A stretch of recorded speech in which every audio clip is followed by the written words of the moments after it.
예, 제가 그 이메일이나 좀 문자로 오늘 공지드린 대로 오늘 그 우리 기계공학의 응용과 미래원 수업을 하는데 마침 그 이런 진로 멘토링 TV라는 프로그램을 하게 됐어요. 그래서 기계 자동차 분야에 대해서 유명하신 두 분을 모시고 저도 같이 좀 패널 참석은 하는데 같이 좀 이야기를 나누는 형태로 간담회를 합니다. 그래서 여러분들한테 모르겠습니다. 이 학부 수업의 취지가 어떤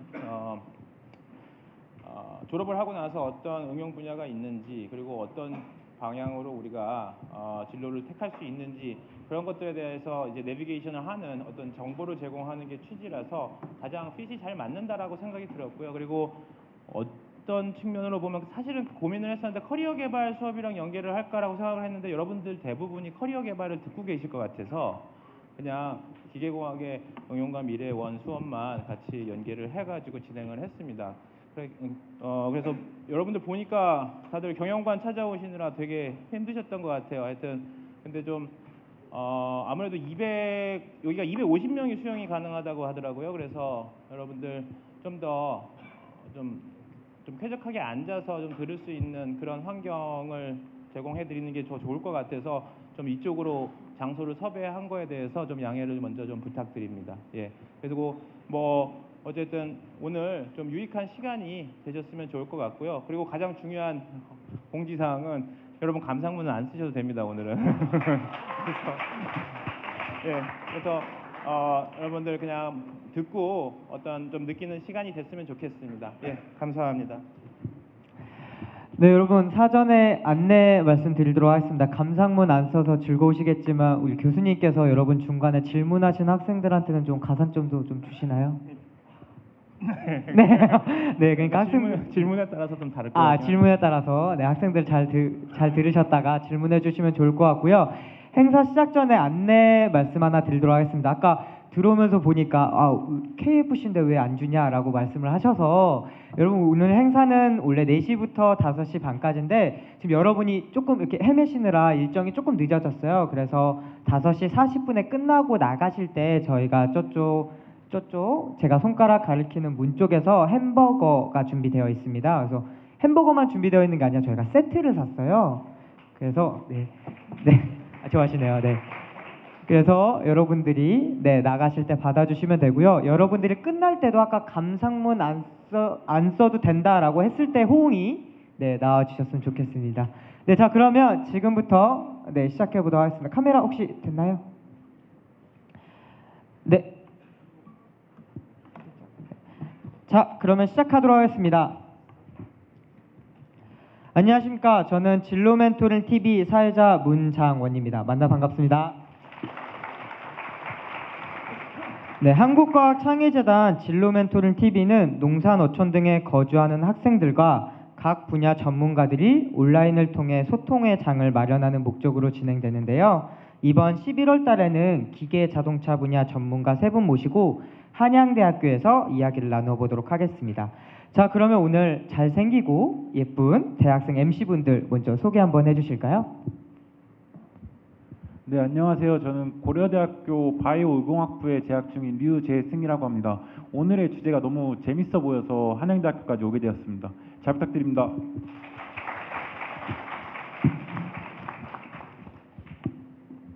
안녕하세요. 기계공학을 잘 알지는 못하지만 잘 알고 싶은 국어국문학과에 재학 중인 허태정입니다.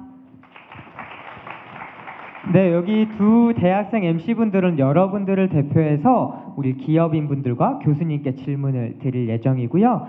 다음엔 저는 학생인 줄 알았어요. 너무 젊으셔서 한양대학교의 매력남 우리 김동리 교수님 오셨습니다. 안녕하세요. 한양대학교 기계공학부의 김동립입니다. 예, 여러분 반갑습니다. 네, 우리 기업인분들 소개할 때도 이렇게 핫한 박수 부탁드리겠습니다. 네, 그 다음으로는 우리 핫한 기업인 두 분 모셨는데요. 먼저 자동차 분야의 모에닉 게라지스 김태성 대표님 모셨습니다. 네, 반갑습니다. 저희 모에닉 게라지스의 대표 김태성입니다. 모에닉은 아마 아시는 분은 아실 수도 있겠지만은 요즘 핫하게 좀 많이 이슈가 되고 있고요. 수제 자동차를 비롯해서 전기 자동차 개발까지 도전적인 좀 일들을 스타트업으로서 많이 하고 있습니다. 여러분 이렇게 만나뵙게 돼서 반갑고요. 또 이렇게 불러주셔서 영광으로 생각합니다. 좋은 시간 됐으면 고맙겠습니다. 감사합니다. 저는 김태성 대표님 패션 보고 깜짝 놀랐어요. 되게 너무 멋지게 입으셔서 네 그렇고요. 네 다음은 우리 너무 잘생긴 올리브 유니온의 송명근 대표님 모셨습니다. 네, 안녕하세요. 저는 올리브 유니온의 대표 송명건입니다. 반갑습니다. 저희 올리브 유니온은 그 스마트 보청기를 개발 및 제조하는 스타트업이고요. 작년에 크라우드 펀딩을 해서 어느 정도 성과가 있었고 올해 이제 식약처와 FDA 인증을 마치고 올해 정상 출시를 목표하고 있습니다. 오늘 되게 좋은 시간 내주셔서 감사하고 질문해 주시면 성심성의껏 답변하도록 하겠습니다. 감사합니다.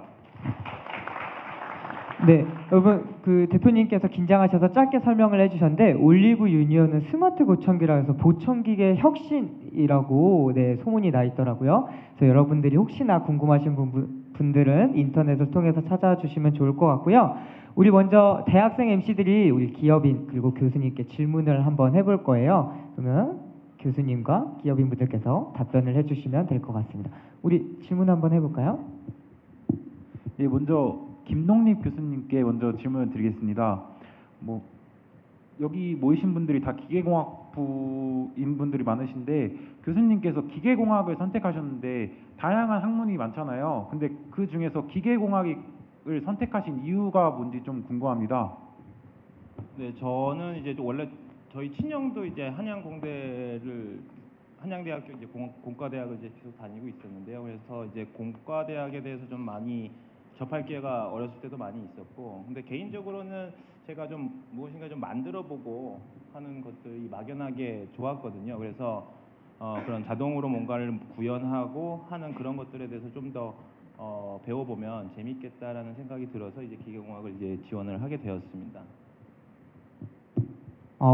기계공학 혹시 뭐 고민하고 계셨던 뭐 분야는 없으셨나요? 나는 그냥 태어날 때부터 기계공학으로 가야겠다 이런 건 아니셨을 것 같은데. 부모님은 사실 의사를 좀 원하셨고요. 네, 뭐 다들 뭐 많이 그런 것들 있겠죠. 근데 저는 개인적으로 일단 피 보는 거를 너무 싫어해서 일단 저는 못하는 거다라는 생각이 많이 들었었고요. 그래서 근데 이제 많이 그런 것들을 좀 부모님이나 이런 분들은 이제 또 이제 얘기를 하셨고, 그리고 저는 사실 그래서 뭔가 만드는 걸 좋아해서 사실 건축공학도 되게 제가 좀 꿈꿔왔던 그런 부분 중에 하나입니다. 그래서 근데 이제 옛날에 보면은 맨날 이런 얘기를 하면 좀 이상하게 볼 수도 있는데 뭐 하면서 그냥 낙서같이 막 뭔가 기계 같은 거 이게 자동 해가지고 이렇게 가는 거 이런 것도 스케치하는 거 이런 것들도 재미있게 하고 했었어가지고요. 이제 그런 부분에서 제가 더 잘 맞겠다라는 생각이 들어서 기계과를 지원하게 됐습니다. 네, 근데 오늘 여러분 기계공학과 친구도 한번 손들어 보실래요? 대부분이시죠. 근데 오늘 우리 두 대표님께서는 기계공학도 분야가 아니시죠. 네, 한 분은 건축공학이시고 또 한 분은 목조 디자인이신데 오늘 이렇게 섭외한 이유가 여러분들이 조금 안목을 좀 넓혀드리고 싶어서 이렇게 섭외를 하게 되었거든요.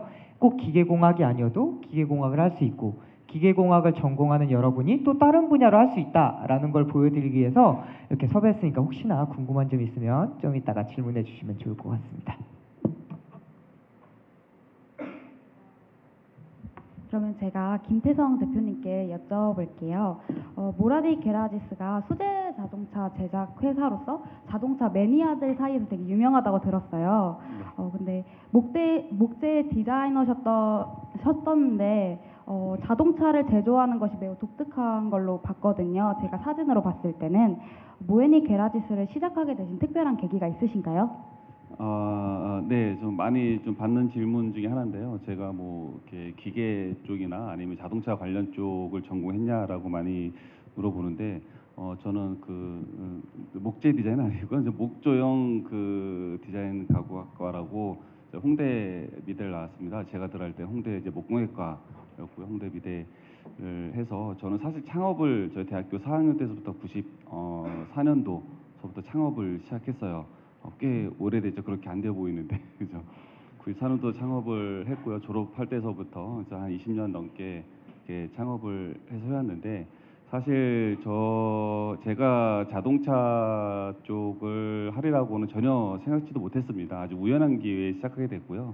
저는 평생 디자인을 전공했지만은 무언가를 메이킹 작업을 되게 좋아했습니다. 그래서 사실상 그 목공예과라는 게 내가 상상하는 것들을 이렇게 직접 하나부터 끝까지 만들어내는 것들이 좀 습관화되어져 있어요. 그래서 항상 뭐를 생각하고 기획하면은 끝까지 제 손에서 만들어내는 게 좀 습관화되어 있고 그거를 또 상당히 또 재밌어 했습니다. 아까 그 교수님 말씀을 들어보니까는 아마 예술가 쪽으로 오래 지원하시게 더 맞지 않았나 싶을 생각 정도. 그렇게 하다가 우연찮게 제가 뭐 자동차 쪽을 뭐 만들게 됐어요. 뭐 만들려고 만든 게 아니라 제가 제가 타고 싶은 차를 만들어 보려고 2012년도에 우연찮게 갤로퍼를 가지고 혼자 이것저것 그냥 꾸며가면서 한 6개월 동안 만들게 됐습니다. 제가 탈 목적으로. 근데 그게 인터넷상에서 좀 핫 이슈가 됐어요. 되게 유명해져서 똑같이 만들어 달라라는 그 요청들이 좀 많았습니다. 그 당시에.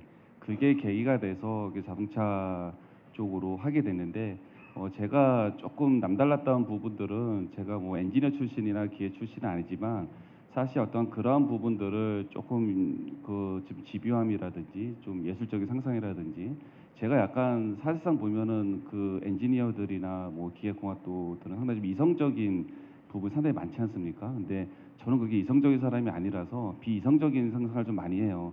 근데 비이성적인 상상 부분들을 좀 어거지로 좀 만들어내려는 경향이 좀 있습니다. 그러다 보니까는 남들이 안 돼 한다 하는 부분도 왜 안 되는지 내가 직접 만들어 보겠어라고 이렇게 도전했던 부분들이 지금까지 이렇게 온 것 같습니다.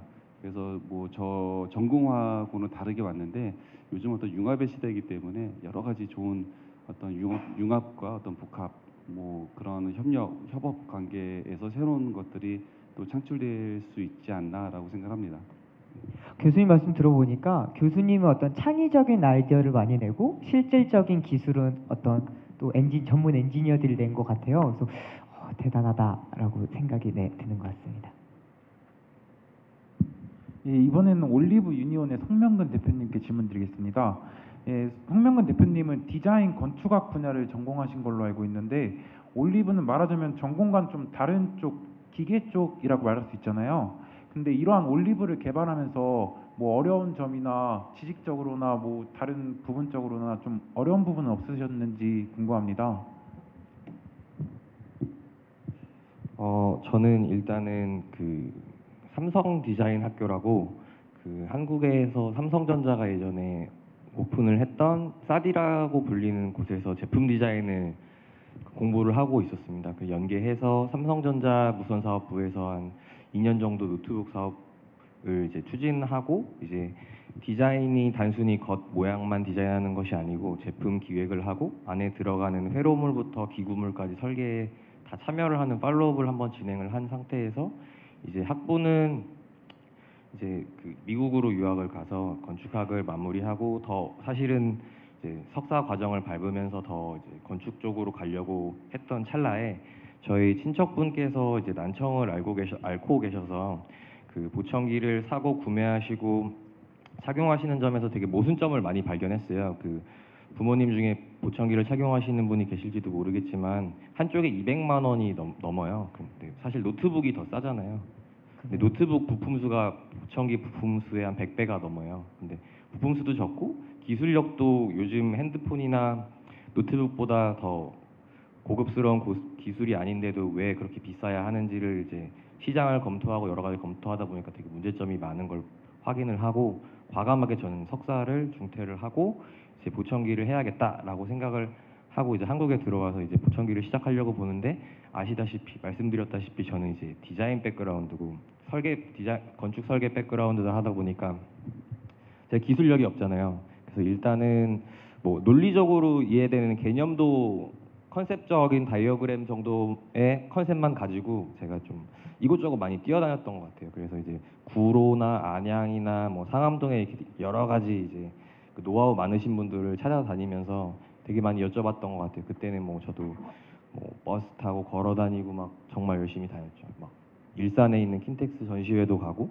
막 이렇게 저렇게 물어보다 보니까 어느 정도 좀 그림이 잡히고 제가 또 하다 보니까 옆에서 하나둘씩 그 기술력을 가진 사람들이 저 옆에 붙기 시작하더라고요. 그러니까 제가 왜 이 사업을 시작했고 그런 것들을 공감해 주시는 분들이 하나둘씩 생겨 나가면서 하나하나씩 쌓여가다 보니까 이제 그 안에 그 회로 사운드 알고리즘과 그 연계된 DSP 같은 회로물도 다 완성이 되고 그러다 보니까 또 그거를 감싸주는 플라스틱 케이스 기구물 같은 것도 하나하나 완성이 돼가면서 그러면서 저는 진행할 수 있었던 것 같습니다. 되게 신기하잖아요. 한 분은 취미로 자동차를 디자인하다가 자동차 회사를 만드셨고 또 한 분은 어떤 사회적인 문제에 궁금증을 가지고 호기심으로 접근했다가 이렇게 창업을 하죠. 혹시 학생들 중에 나는 창업을 꿈꾸고 있다 하는 학생 혹시 있나요? 교수님 이렇게 학생들은 꿈이 없는 것 같은데 그죠? 혹시 네. 송명근 대표님께 아까 말씀해주신 거에 이어서 제가 궁금한 점을 한 가지 여쭤보자면 올리브가 보청기계의 혁신이라고 들을 만큼 기존의 보청기와 많은 차이점을 가지고 있는 걸로 알고 있는데 기존의 보청기와 다른 올리브만의 특성이 있다면 무엇을 꼽을 수 있을지 여쭤보고 싶습니다. 앞서 제가 짧게 말씀드린 대로 보청기를 구매하는 데는 허들이 크가지 세 가지가 있는데요. 첫 번째는 가격이 아까 말씀드린 되게 고가로 형성돼 있고 그 시장의 특성을 보면 독과점 시장으로 형성돼 있어요. 그래서 이제 뭐 가격이 되게 딱 고정돼 있는 그런 수준이고 또 그 다음으로는 이제 구매 절차가 되게 복잡하고 디자인도 되게 낙후가 돼 있어요. 그냥 단순히 살색에 숨기려고 하는 그런 디자인이 많은데 저희 같은 경우에는 그 세 가지를 개선을 해서 첫 번째로는 가격을 기존에 200에서 400만 원대 되던 걸 10만 원대로 확 줄였어요. 뭐 그거를 이제 저희는 기술적으로 풀어냈는데 그렇게 확 줄일 수 있었고 또 디자인도 뭐 여러분이나 뭐 택배 아저씨들이 주로 하는 그 블루투스 이어셋 같은 디자인으로 나와서 난청인 분들께서 난청을 부끄러워하시지 않으면서 착용할 수 있도록 디자인이 되었고 또 저희가 이제 단순히 보청기만 있는 게 아니고 또 이제 어플리케이션도 연계해서 제공하면서 좀 더 사용성을 높여서 그 세 가지가 저희가 기존 보청기들과는 확연하게 다른 점이라고 말씀드릴 수 있습니다.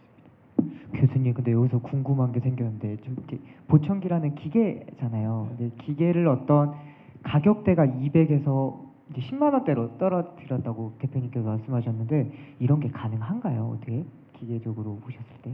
그 안에 이제 부품들 중에서 상당히 이제 비싼 부품들도 많이 들어가 있고 이제 그런 것들 중에서 사실은 정확하게 기능을 딱 구현을 하는 데 있어서는 되게 그 슬림해질 수는 있거든요. 그리고 이제 그거를 어떤 대체 부품을 어떤 식으로 마련을 하겠느냐, 그리고 어떻게 국산화를 또 시키겠느냐, 여러 가지 요소를 통해서 충분히 단가 절감을 할 수 있는 부분인 건데 물론 이제 어렵고 참 대단한 일을 하신 거, 네, 진짜 그렇습니다. 네, 전공이 아니신데도 되게 많이 이렇게 뛰어다니시면서 아신 것 같아서 네, 여쭤봤습니다. 네. 저 김동립 교수님께 이번에 질문 드릴게요. 그 오늘의 주제가 자율주행차하고 수소 전기차 및 경량 소재이잖아요. 근데 교수님께서 뭐 나노 마테리얼이나 뭐 그런 쪽으로 연구를 좀 하신 걸로 알고 있습니다. 예, 그런데 오늘의 주제에 대해서 그 뭐 이런 경량 소재나 친환경 자동차, 자율주행차의 개발 및 성장에 대해서 좀 어떻게 생각하고 계신지 좀 알고 싶습니다. 네, 물론 이제 요즘에 가장 큰 화두가 이제 자율주행차, 뭐 친환경차, 그런 것들은 이제 꼭 제가 말을 하지 않아도 누구나 다 앞으로 계속 성장을 하고 앞으로 이제 주도적으로 될 것이다라고 생각을 많이들 하세요. 그리고 전기차도 마찬가지고요. 이제 그런데 저 개인적인 생각으로는 이제 보통 이제 또 거기에만 다들 너무 매몰되시는 부분들은 있습니다. 그래서 마치 자율주행차나 친환경차나 그런 경량 소재 이런 것들이 다 어찌 보면은 하나의 요소 기술이라기보다는 하나의 완제품이거든요. 완제품이다 보니까 예를 들어서 친환경차 같은 경우도 친환경차 하면은 그러면 내연기관은 다 제외를 시켜야 되는 것이냐? 그렇진 또 않거든요. 왜냐하면 내연기관 자체도 굉장히 친환경적으로 연소를 하는 기술들이 전 세계적으로 계속 개발이 되고 있습니다. 그리고 친환경차를 만들기 위해서는 얼만큼 이제 좋은 소재가 들어가는 것이냐, 그리고 어떤 에너지 동력원을 어떻게 가져올 것이냐, 그리고 더군다나 뭐 냉난방 이슈, 예를 들어서 냉난방 같은 경우에도 실제로 얼만큼 친환경 냉매를 우리가 자체적으로 개발을 해서 적용을 할 것이냐 해서 다각도로 상당히 그런 연구 개발이 좀 필요한 그런 부분이라고 생각합니다. 그래서 친환경 차 한다고 한다면 그 관련된 이제 기기 요소 부품들도 다 같이 계속 성장을 같이 하는 개념이라고 보시는 게 좋을 것 같습니다. 그러면 반대로 학생들 입장에서는 이 분야가 조금 기계 자동차 분야에서 혹시 좀 유망전도하다? 뭐 이런 분야가 좀 있을까요? 만약 교수님께서 학생 시절로 지금 이 시대로 돌아가신다면 어떤 분야로 좀 일을 해보고 싶다? 이런 게 있을까요? 그냥 다시 교수님을 하시겠어요? 저희 연구실 홍보를 해야 될까요? 네네, 괜찮습니다. 네. 근데 이제 저는 이제 그 결국에는 그 소재와 그런 기계 장치와의 융합 이런 쪽이 제 하나의 연구 분야거든요. 그래서 그런 걸 할 때 이제 나노 소재들을 이제 활용을 하는데 이제 그런 측면에서 계속 엔진이 또 개발이 된다면 그걸 서포팅 해주는 그런 소재들이 같이 개발이 계속 돼야지 더 배가 되는 거기 때문에 그런 쪽이 또 유망할 거라고 생각을 합니다. 네. 교수님 말씀을 잘 들으셨다가 창업을 하시는 것도 그죠? 근데 망하면 어떡하죠? 교수님 원망하는 거 아닌가요, 학생들이? 그러진 않겠죠? 네, 이어서 우리 한번 또 질문 한번 해볼까요? 저는 김태성 대표님께 질문을 드리려고 하는데요. 현재 모에니 게라지스에서 판매되는 차량들이 이제 튜닝 차량도 있고 튜닝 차량이 많다고 들었는데 그 차량들의 차별화된 특징이나 아니면 자동차에 있어서 모에니 게라지스만의 중점적인 기술이 있다면 어떤 것이 있는지 여쭤보고 싶습니다. 저희가 처음 4년 전에 그 모에닉을 출범을 할 때 일단은 좀 산업적인 편견들이 상당히 많았습니다. 특히 우리나라에서 자동차 튜닝하면은 흔히 뭐 양카라는 이미지가 상당히 강하죠, 그죠? 그래서 다 겉만 번지르르하게 하는. 그래서 사실상 어떤 자동차 산업이나 문화는 상당히 우리나라가 낙후되어져 있습니다. 사실상 어떻게 심하게 보면 동남아보다도 못한 그런 문화를 갖고 있는 부분들이고요. 양쪽으로는 상당히 그 세계 5위의 어떤 그런 산업 자동차 생산 5위라고 하지만 사실 그 안에 질적인 다양성을 본다 그러면은 사실 대한민국만큼 그렇게 낙후된 나라도 사실 없는 게 사실 사실입니다. 그러다 보니까 그 안에서 어떤 튜닝이라는 개념이 상당히 좀 낙인 찍혀서 잘못된 인식이 되어져 있는데 저희가 하는 분야는 어떤 개념의 어떤 튜닝 분야가 아니라 그 완전 리빌드하는 개념입니다. 그래서 뭐 사실상 저희는 그 뼈대서부터 다시 그 복원해서 만드는 작업들을 하고 있어요. 그런데 저희가 만드는 차가 이제는 82년도에 나왔던 파제로 이제는 그 미쓰비시에서 나왔던 파제로 베이스로 이제는 그 현대 전공이 92년도서부터 이제 갤로퍼라인으로 출시됐는데 그 차를 가지고 저희가 리빌드 작업을 하는데 사실 그 차는 거의 기계적인 요소가 많습니다.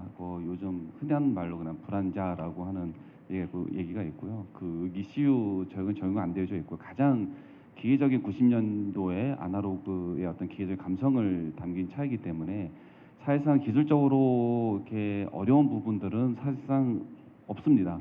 여러분들 뭐 차 좀 좋아하시는 분들이면 충분히 이해할 수 있는 성능이고 충분히 이해할 수 있는 기계적인 메커니즘을 지니고 있어요. 그러다 보니까는 기계적인 기술적으로 뭐 어려운 부분이 있는 차가 아니기 때문에 그런 부분들 기술력이 아니라 저희는 사실상 그 복원하고자 하는 어떤 그런 뭐 노력들, 어떤 사람의 정성들, 하루 종일 그 녹을 벗겨내고 하루 종일 뭔가를 복원하기 위해서 사람의 어떤 노동력이 들어가야 되는 부분들, 사실 어떤 그런 부분들이 저희는 그 모에닉의 어떤 수혜자동차 쪽에서는 기술력이라고 생각합니다. 그런데 앞으로도 저희가 전기차와는 달리 그 수혜자동차 영역 중에서는 뭔가 기술적으로 메커니즘적으로 뭔가 뛰어난 거를 개발하고자 노력을 하진 않아요. 이미 알다시피 산업적으로 어떤 기술적인 부분들은 많이 고도화되어 있고 많이 완성화되어져 있기 때문에 저희가 더 뛰어난 뭔가를 기술을 개발한다는 부분들이 아니라 나와 있는 어떤 그런 기술적인 요소를 가지고 나와 있는 부품을 가지고 우리가 얼마나 얘를 조합하고 또 융합해서 또 우리가 원하는 어떤 결과물을 내냐라는 부분들, 그리고 그 과정에서 얼마나 많은 사람의 정성이 들어가냐라는 어떤 노력이 들어가냐라는 부분인데 사실 그 부분이 저희가 갖고 있는 어떤 아이덴티티가 아닐까라고 생각합니다. 네. 너무 좋은 말씀이셔서. 네, 그런데 우리 한 번 더 우리 모에니케라지스 김태우 대표님께 한번 질문 한번 해볼까요? 그러면 독자적인 기술을 가진다기보다는 그 여러 가지 기술들을 조합해서 하신다고 들었는데 제가 찾아보니까 자율주행 모드에 적합하도록 설계되었다는 얘기 들었어요. 그 모에니 게라지스가 그러면은 이게 원격 진단을 통해서 자율주행 그러니까 이 부분에 대해서 좀 알고 싶습니다. 네, 저희가 그 전기 자동차는 1년 반 전서부터 프로젝트가 시작이 됐고요. 저희 모에니 모터스라는 회사에서 전기 자동차를 따로 시작을 하는데 참 어려운 고비들을 많이 넘고 지금 그 개발하고 있습니다. 지금 플랫폼 1.0 버전이 출시가 돼서 스마트폰으로 원격 조정으로 움직이고 있고요. 그런데 그 과정에서 좀 에피소드를 얘기한다 그러면은 그 전기 자동차는 솔직히 말하면은 내연기관차에 비하면요, 뭐 교수님도 계시겠지만은 한 100배 정도 쉬운 것 같아요. 아닌가요? 아닌가요? 전기차 연구하시는 분들 계셔가지고. 그런가요? 저는 조금 약간 편하고 조금 공격적으로 말할 수가 있어요. 근데 실제로 제가 느끼기에 그렇습니다. 그리고 사실상 그 RC카와 같은 개념이고요. 그리고 여러 가지 부분들에서 그 사실 전기차의 어떤 기술력이라는 부분들은 오히려 기계적인 기술력보다는 거기에 들어가는 전자나 IT, 통신 쪽이 더 주목받는 어떤 그런 기술력으로 될 것 같아요. 사실상 그 전기 자동차에서 요구하는 어떤 기술이라는 부분들이 내연기관하고는 전혀 그 급이 다른 좀 현저하게 낫다라고 말하기는 좀 뭐하지만은 오히려 조금 다 좀 오픈되어 있는 게 많은 것 같습니다. 그래서 사실상 보면은 전 세계적으로 보면요, 흔한 말로는 진짜 웬만한 조그마한 기업에서도 전기차 만든다고 그래요. 그런데 대한민국에서 저희 같은 스타트업 기업이 전기차 만든다고 하니까는 막 이상한 눈으로 보는 분들 꽤 많습니다. 그게 말이 되냐라고 보는 분도 많은데 여러분도 전기차 만들 수 있어요. 창업이 가능합니다. 그전에는 그 자동차 제조회사 창업 거의 꿈도 못 꿀 일이었죠. 근데 외국에서는 그런 일이 많이 벌어지고 있고요. 우리나라에서도 분명히 여러분들 전기자동차로 창업이 가능한 시대가 저는 열린다고 이제 보고 있어요. 그만큼 그 좀 기술에 대한 부분들이 그렇게 좀 많이 좀 변하고 있는 부분들인 것 같고요. 저희가 만들고 있는 어떤 전기차라는 거는 EV 플랫폼을 중심으로 만들고 있습니다. 그래서 하나의 그냥 디바이스라고 생각을 합니다. 하나의 뭐 여러분 흔하게 보면은 그 스마트폰에다 이렇게 바퀴 달면은 그게 미래 전기차다라고 이렇게 많이 광고 나오지 않습니까? 그리고 요즘 가만히 보시면요, 그 통신사들이 이 자동차 광고를 하기 시작했어요. SK에서 자동차 광고 시작하죠. 세상이 많이 변하고 있는 부분 같아요. 그리고 요즘 가끔 보니까는 뭐 IoT 차 뭐 기계 뭐 전문이라는 뭐 회사도 TV 광고를 하기 시작했고요. 그만큼 연역이 많이 전통적인 어떤 기계 제조 산업에서 얘가 이제 통신, IT, 전자산업 쪽으로 이제 옮겨오는 그런 단계인 것 같습니다. 그래서 저희가 개발하고 있는 차도 그런 것들을 베이스로 받아들일 수 있는 어떤 플랫폼을 만드는 거에 이제 집중하고 있고요. 그래서 그 플랫폼만 가지면은 여러분들이 다른 기계 장치라든지 여러 가지 테스트를 할 수 있을 만한 어떤 플랫폼이 좀 만들어지지 않을까라고 생각을 합니다. 그래서 그런 쪽으로 저희 모에니 모터스가 만드는 전기차 MS라는 프로젝트인데 그 개념으로 컨셉으로 진행되고 있습니다. 그 구매자 입장에서 이제 개발자이시니까 구매자 입장에서 생각을 해보면 전기 자동차의 가장 큰 문제점 중 하나가 충전 인프라가 부족하다라는 문제가 있잖아요. 그 문제를 어떻게 하면 좀 해결해서 전기 자동차가 좀 활성화될 수 있는지 좀 방안을 좀 생각해 놓으신 게 있나요? 지금 저희 충전 배터리 기술이요, 한 7년 전에 비교하면은 한 73% 정도 가격이 하락됐고요. 그 충전의 어떤 그런 기술의 발달 속도가 어마어마하게 빠른 속도로 발전되고 있습니다. 그래서 지금 충전의 성능이 2020년에는 지금보다 2배 이상 좋아진다라는 어떤 그 산업적 예상이 있습니다. 지금까지 어떤 그 발전 속도를 본다 그러면은 좀 약간 조금 그 전기차가 활성화되기 시작한다는 게 한 2020년, 2021년 이후로 보고 있거든요. 그때 시점 되면은 어떤 배터리 기술이라든지 배터리 충전 기술이 지금보다 2배 이상 기술 발전이 이루어진다라고 보고 있죠. 그런 기준으로 본다 그러면은 사실상 전기만큼 인프라가 가장 잘 되어 있는 에너지가 없습니다. 왜냐하면 산골짜기에도 전기 다 들어와 있거든요. 전기는 다 들어와 있어요. 그러니까 약간 의지 문제라고 얘기를 합니다. 물론 그 전기 부분들을 이제는 뭐 360V 등 어떤 충전할 수 있는 전압을 올려야 되는 부분들이 있지만 지금의 어떤 기술들은 220V로도 충전이 가능한 어떤 기술력들을 다 확보를 하고 있는 상황들이고요. 지금은 약간 산업적인 사회적인 의지 문제 같아요. 예를 들면은 뭐 아파트 단지에 대해서도 충전소 하나 설치하는데 주민들 반대가 많아서 못하는 부분들이 많이 있는데 그만큼 의지만 지니면 전기는 어느 곳이든 들어와 있기 때문에 충분히 인프라를 확충하는 문제는 사실 이렇게 큰 문제가 아니라 어떤 산업적인 뭐 사회적인 의지 문제가 더 크지 않나라고 생각합니다. 네. 좋은 말씀. 제가 궁금해가지고 저도 나중에 전기 자동차가 괜찮다라고 해서 한번 알아봤는데 그런 문제점이 있어서 네, 여쭤봤습니다. 이번엔 송명근 대표님께 질문 드릴게요. 보청기는 이제 사람의 몸에 지니는 장치잖아요. 그런 만큼 무게를 줄이는 것이 중요할 것 같은데 올리브 제품의 무게를 줄이기 위해서 거기에 쓰이는 경량 소재가 있다면 그거에 대해서 자세히 설명을 해주셨으면 좋겠습니다. 제가 그 질문을 사전에 받고 뭐라고 말해야 할지 몰랐는데 저희가 7.5g밖에 안 나가서 뭐 저희가 경량을 노력한 건 아니고 그냥 기존에 쓰던 PC와 안에 배터리와 그냥 PCB 들어갔는데 그냥 무게가 그렇게 많지 않아서 근데 만약에 뭐 소재를 더 가볍게 하려면 뭐 노력을 하면 되겠죠. 근데 일단은 저희가 뭐 지금 일반인에 쓰시는 이어폰들도 소재로 인해서 그렇게 무게가 불편하지는 않잖아요. 뭐 아이폰에서 나오는 에어팟 같은 경우에도 일반 플라스틱으로 나오는데 그게 엄청 무겁다고 사람들이 그거에 대한 니즈가 있는 건 아니라서 저희도 아직은 그런 쪽으로는 작업은 안 하고 있어요. 그거보다는 저희는 사실은 음질 그거에 기능에 대해서 더 포커스를 하고 있어요. 대표님, 제가 찾아보니까 그 올리브 유니온이라는 기업 자체가 해외 크라우드 펀딩을 이렇게 진행하셨잖아요. 근데 해외 크라우드 펀딩은 어떤 반응이 좀 있었나요? 해외에서는 이 보청. 저희는 작년 11월부터 크라우드 펀딩을 런칭했어요. 인디고고라는 플랫폼에서 런칭을 했고 현재 지금까지 한 7억 원 가까이가 선주문이 들어와 있어요. 그래서 한 6, 7천 대 정도 되는 유닛이 지금 선주문이 들어와 있고 1차는 배송이 됐고 2차 물량을 아마 올 연말이나 내년 초에 만들어서 나갈 예정인데 저희가 스타트업이고 하다 보니까 1차 물량을 보내드리니까 거기에 대해서 이제 여러 가지 피드백이 많이 왔어요.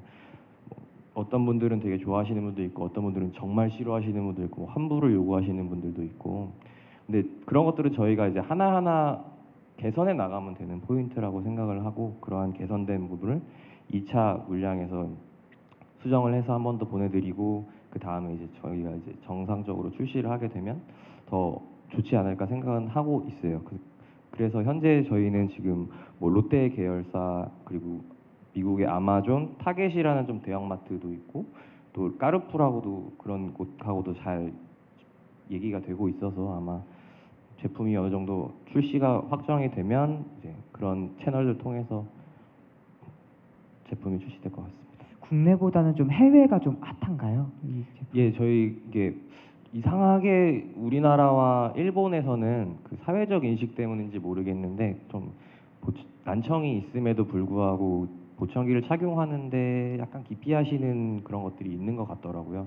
대신에 이제 좀 그 미국이나 다른 유럽 국가에서는 되게 당당하게 이제 착용을 하시더라고요. 그러면서 저희 선주문 매출 같은 경우에도 100 중에 70%가 미국 매출이거든요. 그래서 아마 빠르게 저희도 그거 보고 미국으로 쭉쭉 뻗어나갈 생각입니다. 네, 좋네요. 아까 네네. 경량화 때문에 오히려 저희 쪽에 더 관심 있는 것을 아까 좀 추가적으로 좀 뭐 말씀을 드리려고 아까 교수님도 경량화 쪽 하신다고 네.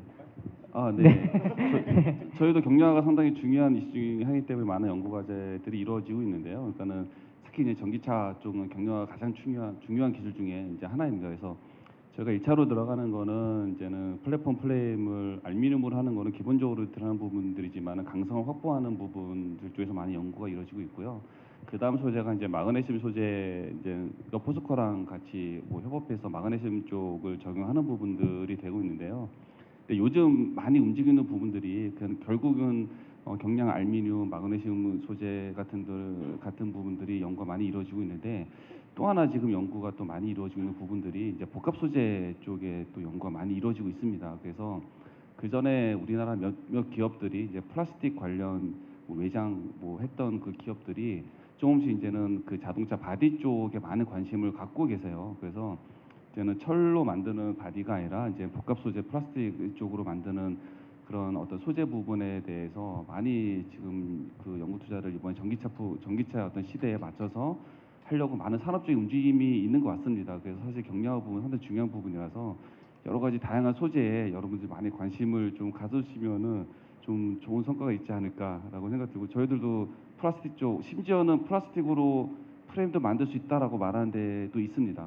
그만큼 강도 확보했다라고 하는 기업들도 있어요. 그래서 그런 부분 좀 많이 흥미롭지 않나라고 생각합니다.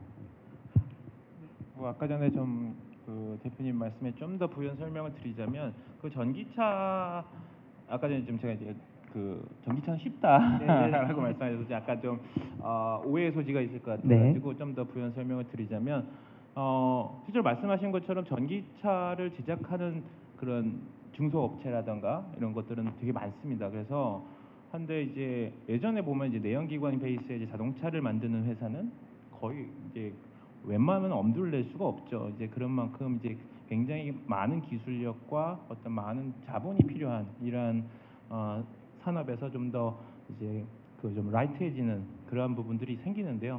근데 이제 전기차 같은 경우에도 실제로 보면은 배터리를 얼만큼 더 수명을 향상시킬 것이냐, 그리고 더군다나 아까 전에 말씀하셨던 것처럼 경량 소재라든가 이제 복합 소재 같은 것들이 굉장히 대두되는 이유 중에 하나가, 예를 들어서 충돌이 일어났을 때 배터리 뭐 화재라든가 이런 것들을 많이 염려를 하시잖아요. 그래서 그런 것들을 어떻게 많이 강건하게 막을 것이냐, 그리고 더군다나 전기차인데 예를 들어서 예전에 내연기관 같은 경우는 이제 우리가 엔지니어를 이용해 가지고 히팅을 하지 않습니까? 난방을 하는데 전기차는 사실은 난방열로는 없어요.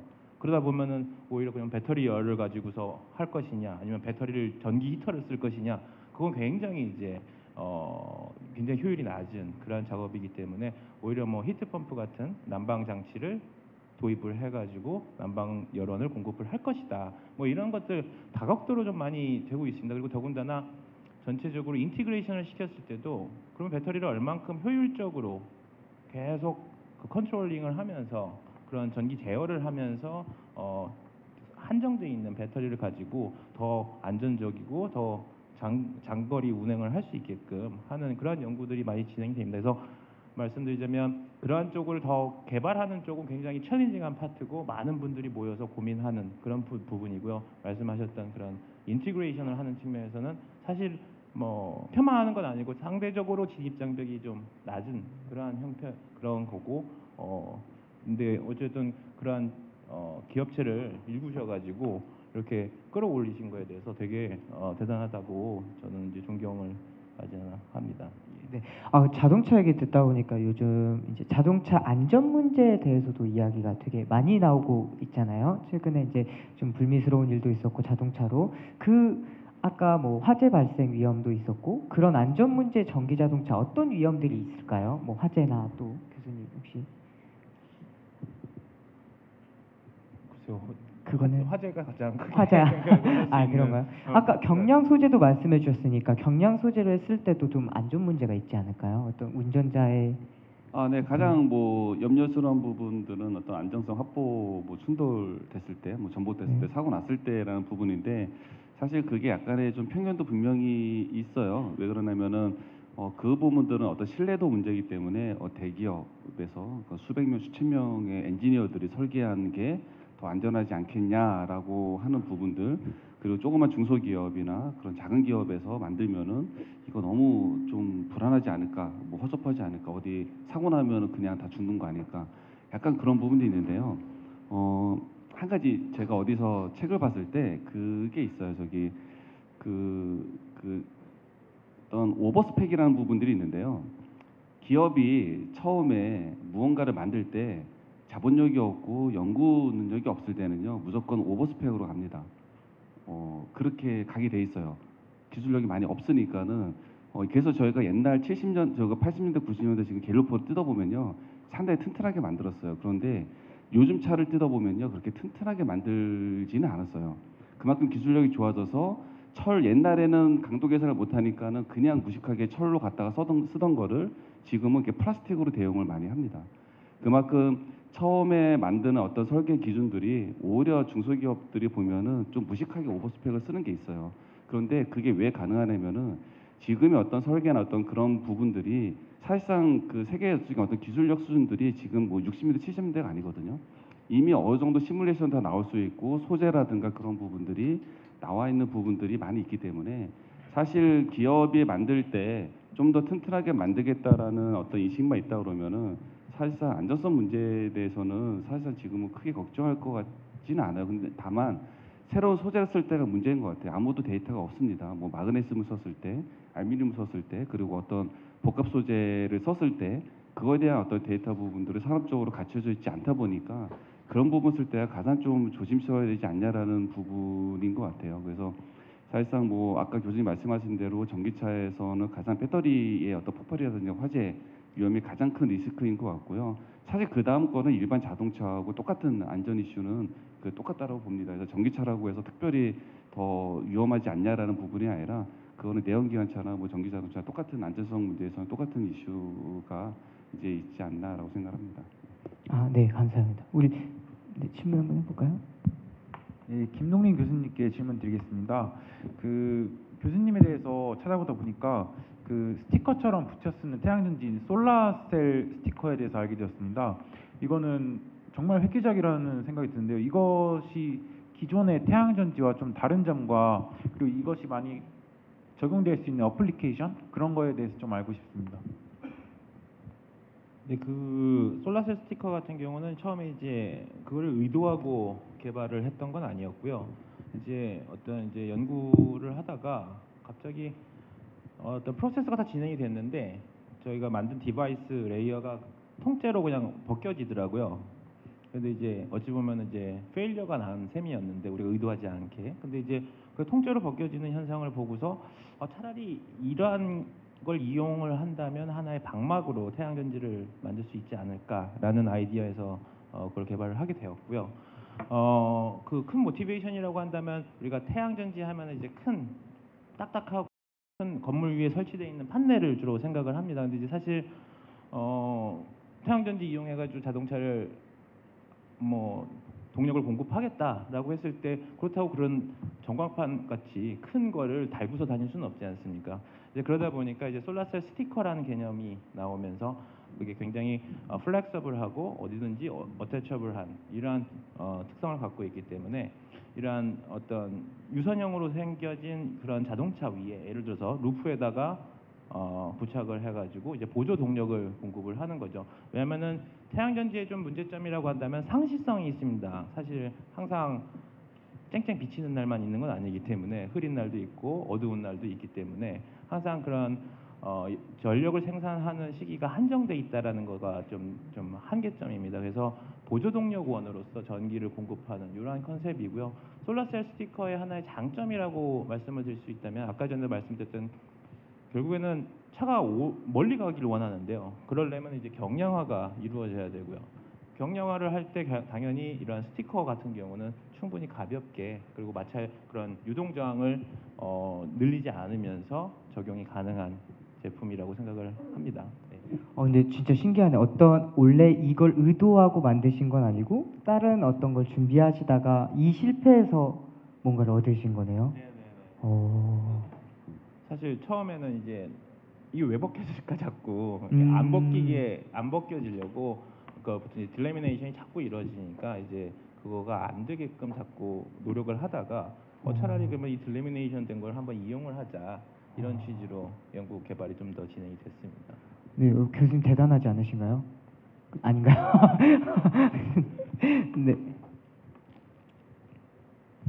네, 김동림 교수님께 질문 드리겠습니다. 자율주행차나 경량 소재, 알파고와 같은 인공지능 등 다양한 분야에서 지금 현재 기계공학이 사용되고 있잖아요. 그렇다면 자동차나 항공, 로봇 등 물리 분야를 넘어서 화학이나 생명과학과 융합되어 발전된다면 기계공학이 어떤 식으로 발전될 수 있는지 설명해 주시기 바랍니다. 네, 보통 이제 기계와 융합을 하는 것을 이제 전기, 전자 쪽을 보통 생각을 하고 자동차 쪽을 많이들 떠올리시는데 사실은 요즘에 좀 대세가 좀 융합이라고 하는데 왜냐면 융합이라는 게 트렌드라기보다 융합을 통해서 새로운 걸 자꾸 만들어낼 수가 있으니까 사람들이 많이 그쪽 연구를 합니다. 마찬가지로 아까 전에 그 보청기 같은 경우도 어찌 보면은 인체공학과 좀 더 포괄적으로 말하면 생명과학과 기계의 하나의 만남이 되는 거고요. 그리고 또 생명과학과 기계 그 융합을 통해서 만드는 것들이 바이오메디컬 디바이스들을 상당히 많이 개발을 하고 있습니다. 예전에는 이제 사람 손으로 무조건 했던 것들을 어떤 의료용 기기가 진단을 해준다던가 아니면은 계속 모니터링을 하고 어떤 치료까지 하는 그러한 기기들을 개발을 하고 있고요.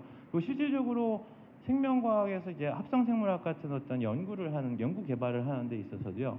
그런 미세 유동을 이용한 하나의 작은 약간 플랜트 같은 것을 구축을 합니다. 그래서 자동화를 된 하나의 시스템에서 계속 어떤 바이오 정보를 계속 얻어내는 그러한 연구들이 진행이 되고 있고요. 그다음에 화학 같은 경우도 마찬가지입니다. 이제 화학과 기계를 자꾸 이제 융합을 하는 굉장히 큰 분야입니다. 굉장히 포괄적이고요. 왜냐면은 첨단 소재를 이제 화학적으로 만들어서 그거를 적용하는 그러한 컨셉들이 보통 다 이제 기계와 화학의 융합으로 되어지는 건데요.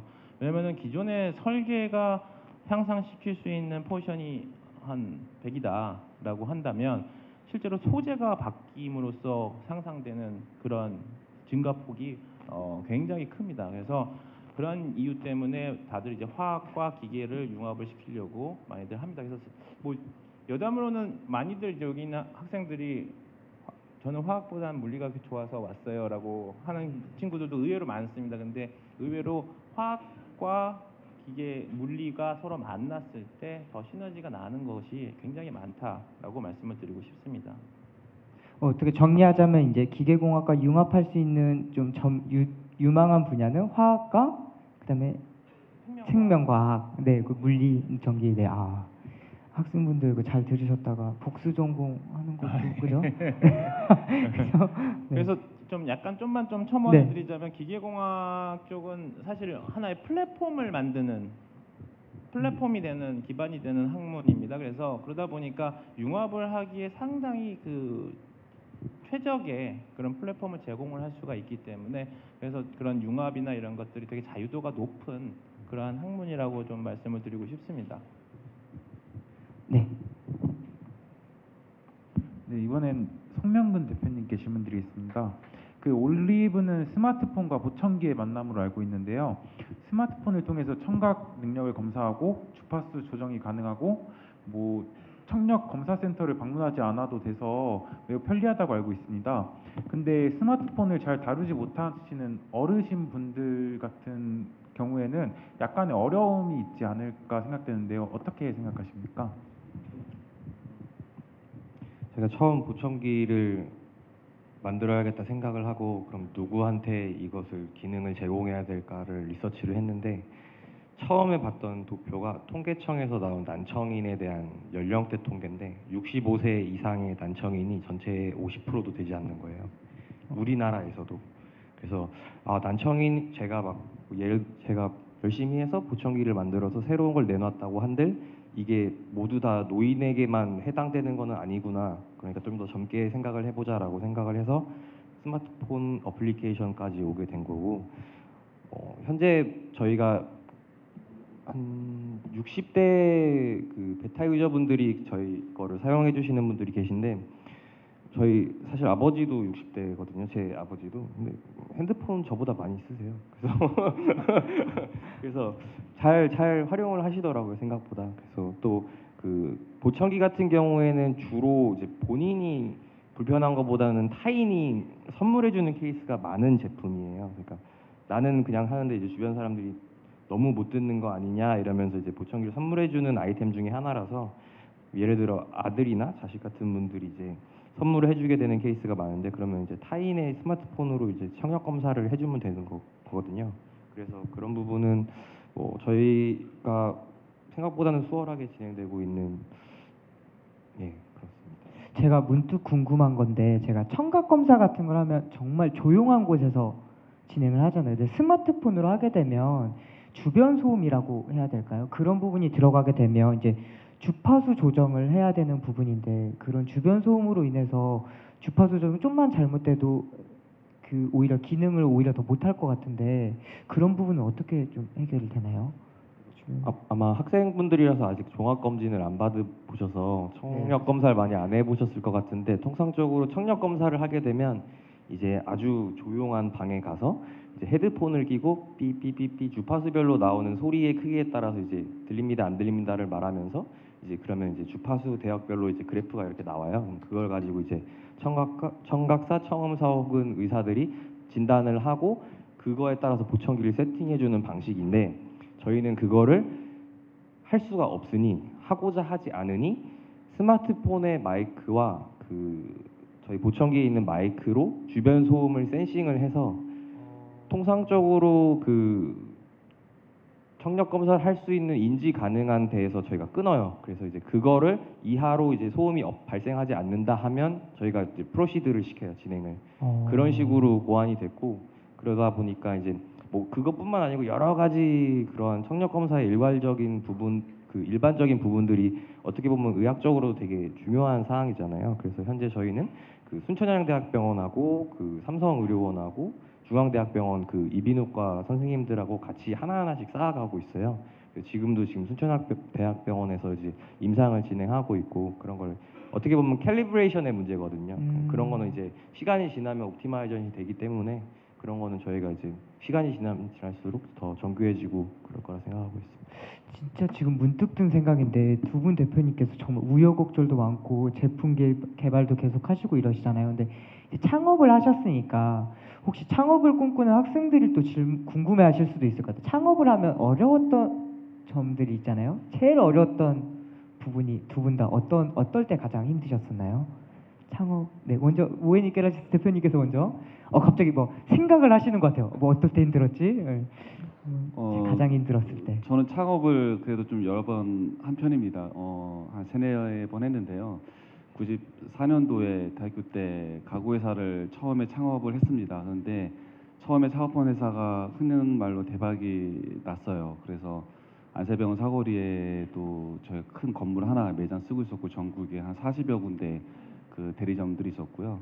한샘 인테리어보다 저희가 더 컸었습니다. 지금 잘 모르지만은 그게 90년대 후반, 2000년대 초 얘기입니다. 그 더 디자인이라고 강남에서 꽤 유명했던 곳인데 그때의 창업은 솔직히 좀 멋모르고 시작했는데 운이 좋았던 것 같아요. 물론 열심히 했지만 그때 당시에도 뭐 저는 그 창업을 결심하게 된 게 그 4학년 때 여름방학 때 저희 선배들을 찾아다녔어요. 선배들이 무슨 일을 하나 하고 찾아봤는데 상당히 저는 실망을 많이 했습니다. 왜 실망했냐면은 사실 홍대를 다니면서 이렇게 꿈을 키워가고 있고 사회 나오면은 나는 이러이러한 일을 할 수 있을 거라고 생각했는데 취업한 선배들을 보니까는 전혀 제 예상하고 틀렸어요. 전혀 뭐 이렇게 카피도 많이 하고 새로운 자기 아이디어를 표출하는 것도 아니고 왜 디자이너가 있는지를 이해를 못하는 상황이기 때문에 이럴 바에는 나는 내가 하고 싶은 내가 창업을 하겠다라고 해서 주위에 많은 만류에도 불구하고 창업을 해서 2년 동안 엄청난 고생을 하고 또 성공했는데 또 2000년대 초에 또 그 회사를 열심히 또 잘 말아먹었습니다. 이렇게 크게도 망했어요. 예, 크게도 망했고 다시 이제는 2004년도에 또 재기를 해서 또 이렇게 창업을 좀 계속 해왔던 케이스입니다. 그런데 하다 보니까는 가장 어려웠던 점들은 사실 주변의 어떤 편견이나 이제 보수적인 시각들이 가장 어려워요. 그리고 우리나라가 솔직히 창업하기가 좋은 나라가 절대 아닙니다. 어느 뭐 매체에서도 했는데 우리나라에서 창업은 실패를 용납하지 않는 사회적 분위기 때문에 사실 창업하다 실패하면은 거의 대부분 한 80, 90%는 신용불량자가 되거든요. 그럼 실형불량자의 어떤 굴레를 벗어나려면 많은 시간이 걸립니다. 사실 리스크가 상당히 크거든요. 그런 제도적인 보완이 안 되다 보니까는 그 리스크를 뚫고 가기가 쉽지 않은 부분들이고요. 저도 회사 한번 말아먹었을 때 저도 실형불량자까지 갔었습니다. 가고 그거 회복하는데 한 4, 5년 걸렸거든요. 엄청나게 좀 힘든 부분들이죠. 그래서 사실 그럼에도 불구하고 해야 될 가치는 분명히 있다라고 봅니다. 그래서 이렇게 창업을 계속 시작하고 있고요. 근데 분명히 이제는 여러분들이 창업할 때쯤이면 점점 더 사회가 변할 거라고 생각해요. 지금 사회적으로 산업적으로도 젊은 사람들 어떤 창업을 많이 장려하고 제도적으로 불합리한 부분들을 많이 바꿔가고자 하는 어떤 움직임들이 많이 있기 때문에 여러분들이 창업할 때는 많이 좋아질 것 같고요. 제가 창업할 때 가장 힘든 점들은 사실상 그 꿈을 꾸고 그걸 펼쳐 보이기에는 너무 우리가 좀 편견이나 어떤 보수적인 부분들 그리고 사회적으로 이거를 실패를 했을 때 안아야 될 리스크 부분들이 가장 힘들지 않았나라는 생각이 듭니다. 교수님, 아니 그 대표님 힘드셨다고 하셨는데 두 번이나 창업하시고, 네, 그 실패라는 어떤 두려움이 가장 어려웠던 부분이다라고 한다면 그럼에도 불구하고 어떤 때 제일 행복하셨어요? 창업하시고 제일 행복하셨어요? 성취감입니다. 사실상 성취감. 사실 창업하는 사람은요 여기 옆에 그 스타트업 하시는 그 대표님도 계시겠지만 성취감 하나 보고 창업하는 것 같습니다. 뭐 사실상 돈을 벌려고 하진 않아요. 모르겠어요. 어떤 사람은 돈을 벌려고 돈을 많이 벌기 위해서 창업하겠지만 저 같은 경우는 그저 그 성취감이 가장 중요하다라고 생각합니다. 내가 하고 싶은 거, 내가 생각했던 것들을 만들어냈다라는 그 성취감은 그 무엇하고도 바꿀 수 없는 거라고 보고 있고요. 여러분 또 기계공학 쪽이면 더더욱 그럴 것 같아요. 내가 상상하고 했던 것들을 진짜 상품으로 내놓고 그게 뭔가 세상에 나왔을 때 그 성취감이라는 거는 돈을 떠나서 사실 돈으로 살 수 없는 부분들이기 때문에 저는 그 가치는 창업을 통해서 얻을 수 있지 않나라고 생각합니다. 그래서 그런 리스크는 충분히 그럼에도 불구하고 충분히 도전할 만한 가치가 있다. 저는 그렇게 생각합니다. 네, 그럼 우리 송명구 대표님은 어떨 때 가장 힘드셨고 그럼에도 불구하고 이때는 진짜 제일 행복했다 하는 순간이 있으신가요? 솔직히 말하면 회사에서 돈이 안 돌 때 가장 힘들고요. 그죠, 금전적인 부분, 네, 그죠. 그건 좀 현실적인 이야기고 좀 더 뭐 그냥 힘든 부분은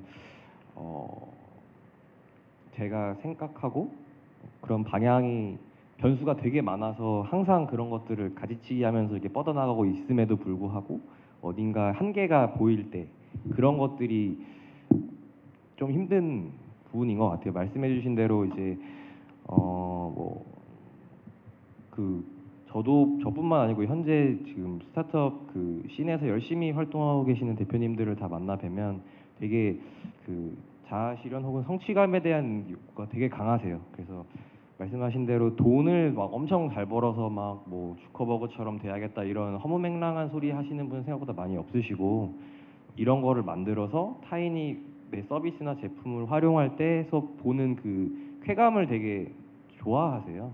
그게 금전적으로 돌아오면 더 좋은 거고.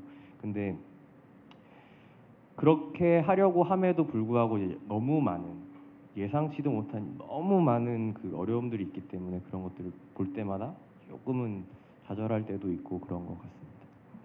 다 힘든 거 물어봤는데 우리 교수님께도 안 물어볼 수 없겠죠. 어떨 때 가장 힘드셨나요, 교수님? 예, 교수님 하시려면 어떤 이제 이분은 현장에서 어떤 분야에서 이제 종사하신 거, 교수님께서 이제 어떤 학문적으로 이렇게 많은 공부를 하셨던 것 같은데 어떨 때 기계공학을 하시면서 가장 힘드셨던 순간이 있으셨나요? 뭐 어떤 뭐 문제가 풀리지 않았을 때라던가 아니면 그런 거 없으셨나요?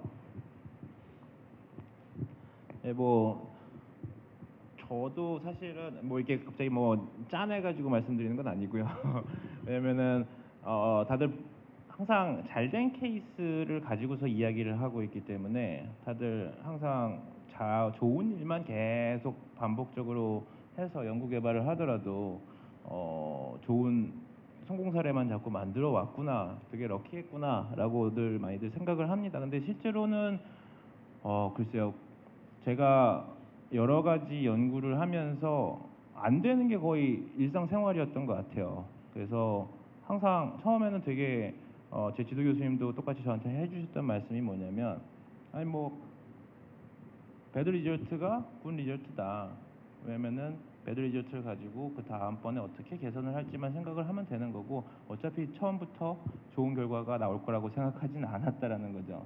처음부터 좋은 결과가 나온다면 누구나 하겠죠. 그리고 저한테 시키지도 않았겠죠. 하여튼 그런데 그런 것처럼 항상 그 실패의 연속인데 결국에는 실패할 때마다 계속 뭔가를 이게 왜 이럴까? 왜 돼야 될 것 같은데 계속 이런 거가 반복되면서 아까 전에 저는 되게 적극 공감을 하는 게 성취감이라는 것을 나중에 그러다가 문제를 해결하고 되는 것을 맛봤을 때 그 성취감은 정말 어마어마합니다. 그리고 나서 거기에 대해서 또 자신감이 생기는 거죠. 그리고 사람이 그러다 보면은 계속 그게 선순환이 되면서 되게 긍정적으로 바뀌는 것 같습니다. 난 할 수 있다라는 생각이 들고 이제 그런 것들이 하나의 과정이었고요. 이제 뭐 어려운 사례라고 한다면 항상 매일같이 안 좋은 결과만 자꾸 보고 있으니까 그거는 좀 어려운 사례라고 할 수 있는데 그게 하나의 일상생활인 것 같습니다. 예. 제가 교수님께 이 질문을 드린 건 학생들한테 좀 전달하고 싶은 내용이 있어서 그랬어요. 아까 솔라셀 스티커처럼 진짜 전혀 의도하지 않은 순간에 뭔가 새로운 게 나올 수도 있는데 학생들은 대부분이 실패했어라고 하면 그 자리에서 좌절을 해버리고 말잖아요. 근데 교수님께서는 한 단계 더 나아가셨으니까 학생들한테 좀 그런 부분에 있어서 보여드리고자 이런 질문을 드렸고요. 우리 이제 현장에 있는 학생들한테 이제 질문을 하기 전에 이제 우리 대학생 MC분들이 마지막으로 기업인분들한테 한 번씩 질문 마지막으로 한 번씩 해볼까요? 네, 그럼 먼저 모에닉 게라직스의 김태성 대표님께 마지막 질문 드리면 그 앞으로 이제 모에닉 게라직스의 뭐 목표나 계획에 대해서 말씀해 주시면 감사하겠습니다. 네, 저희 모에닉은 사실 크게 보면 두 가지 사업을 하고 있습니다. 그 수혜 자동차는 어쩌면 뭐 여러분들이 또 많이 좋아하실 부분이기도 할 것 같지만 저희가 뭐 수혜 자동차는 하나의 드림카를 만든다라는 어떤 사명감을 가지고 하고 있습니다. 그래서 뭐 저희가 영암에도 큰 공장을 좀 짓고 있어요. 저 국내에서 처음으로 그 수혜 자동차를 생산할 수 있는 그 공장을 짓고 있는 부분들이고요. 그래서 우리나라에도 좀 드림카로 할 수 있을 만한 그런 수혜 자동차 브랜드를 기업을 하나 만들겠다라는 게 하나의 또 큰 목표고요. 그리고 전기차 같은 경우는 사실 저희가 많은 컨소시엄을 하고 있습니다. 저희 혼자 하는 게 아니라 사실 많은 그 기술 기업들 또 기술력은 또 산학들 그렇게 협업으로 많이 만들고 있어요. 결국에는 사실 이 부분은 어느 한 기업이 혼자서 만들 수는 없거든요. 그래서 많은 기업이 같이 힘을 합해서 만들고 있고 그렇게 만든 결과물들이 또 많은 또 중소기업과 많은 사람들이 같이 이제 공유해야 된다라고 보고 있습니다. 그래서 저희가 전기차를 플랫폼에 집중하는 부분들도 다 오픈 소스로 저희가 준비하고 있고요. 누구든지 그 플랫폼을 이용해서 자동차를 만들 수 있을 만한 환경을 만들려고 노력하고 있습니다. 사실 그래야지만 그 기반으로 아까 교수님 말씀하신 것처럼 어떤 기계적인 플랫폼 위에 다양한 융합이 붙듯이 차도 우리나라가 약간 자동차가 다양하지 못한 부분들이 사실 대기업에서 독점을 하다 보니까 많은 IT 기업이나 어떤 혁신적인 기업들이 자동차 베이스를 얻지 못해요. 그러다 보니까 여러 가지 시도나 연구나 어떤 그 도전을 못하는 부분 상당히 많이 있습니다.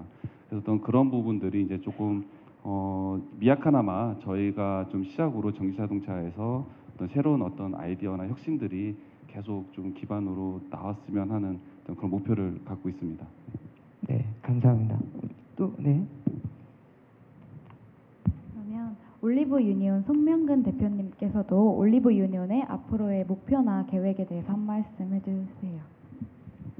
저희는 그 시작부터 그 보청기가 되게 불합리적이고 보편화되지 못한 점에서 출발을 해서 저희는 단순히 그 보청기가 안경처럼 보편화되는 게 저희의 미션이에요. 그래서 사실 지금 착용하고 계신 안경도 그 구한말 정도 됐을 때는 이제 정말 비싸고 청나라가 아니고 그런 중국에서 한두 개 들어오는 사람들이 착용하던 정말 비싼 거였는데 어느 순간부터 되게 보편화된 제품이 된 거거든요. 그래서 제가 되게 어릴 때 국민학교일 때만 해도 그때만 해도 안경 끼는 사람이 정말 없었는데 지금은 이제 되게 편하게 착용을 하고 계시고 또 더 나아가서는 패션 안경으로도 쓰시는 분도 계시잖아요. 그러한 모습이 보청기에서도 나타나기를 저희는 꿈꾸고 있습니다. 네, 감사합니다. 우리 교수님께 마지막으로 한번 질문 한번 해볼까요?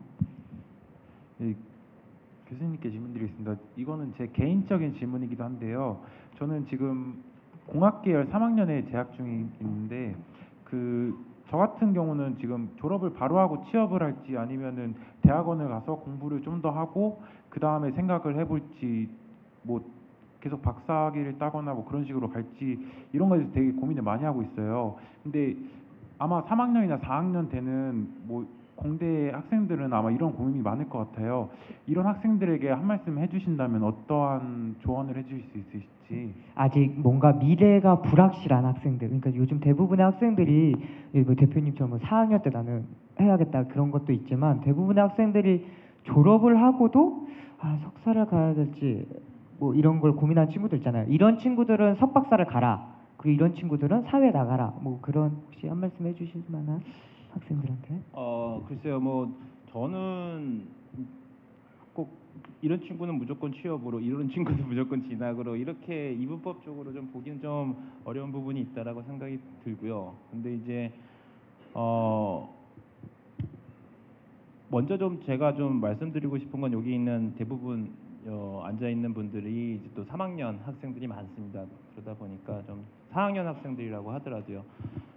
근데 가끔 보면은 그러니까 이런 친구들이 많더라고요. 어디가 좋대더라. 예, 어디가 전망이 좋대더라. 뭘 해야지 뭐 돈을 많이 벌는다더라. 예를 들어서 뭐 이런 식의 어디가 좋다라는 얘기를 하는데 정작 내가 원하는 건 무엇이다라는 거에 대해서는 별로 얘기를 하지 않는 것 같더라고요. 별로 공유하지도 않고 별로 고민하지 않는 것 같다는 생각이 듭니다. 그래서 좀 더 면담이나 이런 것들을 하다 보면은 오히려 또 저는 이게 좀 안 맞는 것 같아서요. 저는 이게 안 맞는 것 같아서요라고 자꾸 얘기를 하는데 저는 여러분들한테 꼭 말씀드리고 싶은 거는 저 역시 3학년 때 같은 고민을 했었습니다. 같은 고민을 했었고 뭘 해야 될지 몰랐었는데 가만히 보니까 취업을 해서 잘 살고 있는 분들도 계시고요. 많이 계시고 진학을 해가지고 또 잘 행복하게 잘 살고 계시는 분들도 많이 계시더라고요. 그러면은 뭐 어느 직장에서 뭐 어떤 일을 하던 간에 또 행복하게 계시는 분들도 계시고 만족스럽지 못하게 계신 분들도 계세요. 그러다 보니까 결국에는 뭘 해도 어차피 그러니까 우열을 못 가리겠더라고요. 그러니까 결국엔 제 자신을 이제 내가 원하는 게 뭔가를 보게 됐는데 여러분들한테 꼭 말씀드리고 싶은 건 좀 더 파지티브 싱킹을 좀 했으면 좋겠다. 긍정적인 생각을 하는 게 되게 중요한 게 긍정적인 생각을 해서 내가 뭘 할 수 있다라고 생각을 해야지 그 안에서 전략적인 사고도 나오는 거고 자기가 원하는 거가 뭔지도 찾는 건데 보통 보면은 많이들 샤이하셔가지고 내가 이건 못하겠고 자꾸 이제 그걸 지워나가요. 네거티브한 띵킹으로 가다 보면 결국 자기가 가지고 있는 패가 별로 없습니다. 그리고 그 안에서 뭔가 선택을 하려니까 선택이 안 되는 거죠. 그러니까 좀 더 여러분들한테 꼭 학생한테도 꼭 말씀드리고 싶은 거는 좀 긍정적인 생각을 해서 했으면 좋겠다. 그리고 저는 개인적으로 진학을 하기로 결심을 했던 거는 사실 제가 적어도 기계공학을 싫어하진 않고요. 일단 생각을 해봤더니 싫어하진 않고 근데 배우면 배울수록 잘 모르겠더라고요. 왜냐면 모르는 게 더 많다라는 거를 알게 되는데 그런 부분에서 내가 그래도 싫어하지 않는 이 분야에서 뭔가를 더 공부를 해서 좀 전문가가 되고 싶다라는 생각을 하게 됐습니다. 그래서 진학을 꿈꾸게 됐고 그래서 계속 공부를 하면서 아까 전에 말씀드렸던 그런 연구 활동을 하면서 더 만족스럽게 됐고요. 지금은 굉장히 행복하게 더군다나 그 연구뿐만 아니라 그런 꿈꾸는 학생들이랑 같이 있어가지고 더 되게 행복한 것 같습니다. 교수님께서 학문은 이제 끝이 없다라고 말씀하시면서 나도 기계공학을 잘 모르겠다라고 하셨는데 학생들이 웃더라고요. 제 얼굴 기억해놨습니다. 그래서 제가 좀 알려드리도록 하겠습니다. 그래서 지금 교수님께서 말씀하신 부분이 그런 것 같아요. 두 기업인 분들을 통해서 이제 좋아하는 것, 그다음에 긍정적인 생각을 가지고 어떤 좋아하는 것을 찾아 나가는 게 제일 중요하다라고 생각을 하고요.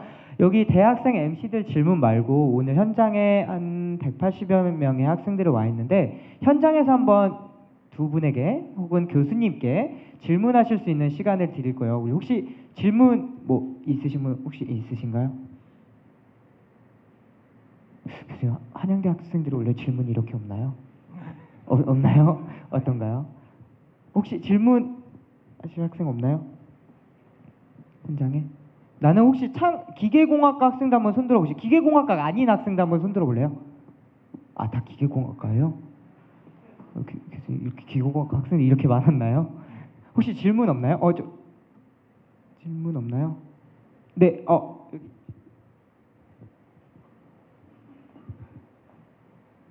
학번하고 이름 말씀해 주시면 교수님께서 적으실 겁니다.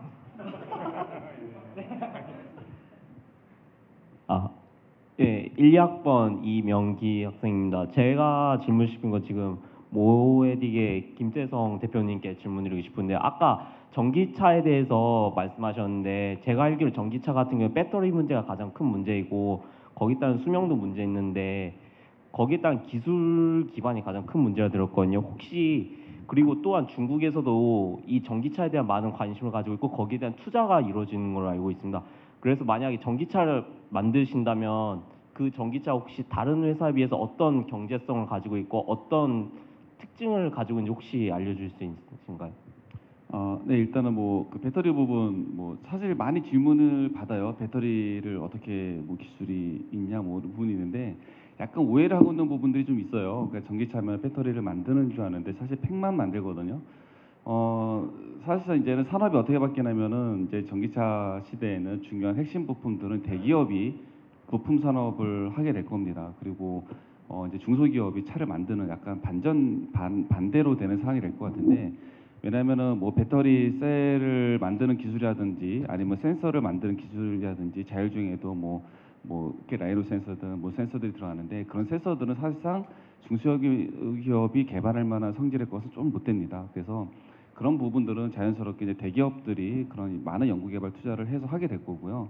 오히려 아마 대기업들은 그게 더 큰 돈이 된다는 거를 알게 될 겁니다. 그래서 저희도 사실 배터리에 대한 연구개발은 전혀 하고 있지 않습니다. 가장 좋은 배터리를 누가 공급하냐, 가장 좋은 조건을 공급하는 업체를 찾는데 저희가 샘플로는 삼성 거를 썼다가 요번에 또 LG 것도 검토를 하고 있다가 이제 중국 것도 검토를 하고 있습니다. 그래서 사실 이제는 배터리 셀은 그렇게 이제는 그 대기업의 제품들을 저희가 코디네이터하는 그런 단계로 갈 것 같고요. 또 중국은 어마어마하게 많은 그 전기차 개발 투자하고 있고요. 아쉽게도 저희가 전기차를 한 단을 샘플로 개발하면서 사실 그 안에 들어가는 부품의 90%가 중국 부품이라는 사실입니다. 그런데 참 안타까워요. 근데 충분히 우리나라에서도 만들 수 있는데 이미 경쟁력이 중국에 많이 빼앗겼구나라는 부분 생각이 들고요. 이미 그 정부에서는 뭐 전기차 그 부품 뭐 연구개발 뭐 하자 그러는데 제가 냉정하게 볼 때는요. 그거 이미 늦었다라고 생각합니다. 그래서 오히려 그 포스트 시즌을 좀 더 내다봐야 되지 않냐 그 다음 거. 그래서 그러면 중국한테 너희들은 그럼 싸고 품질 좋은 부품 만들어.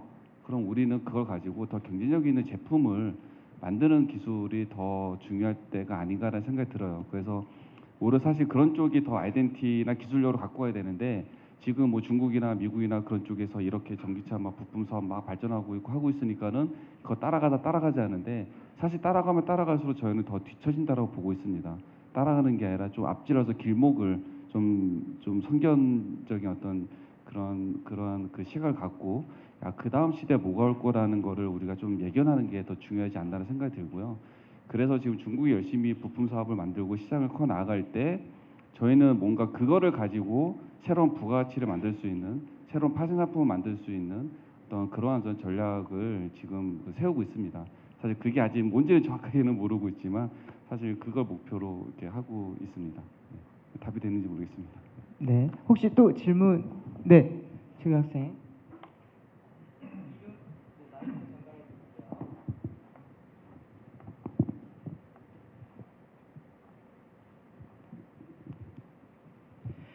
네, 저 1, 2학번 박상욱의 기계공학과에 재학하고 있는 학생인데요.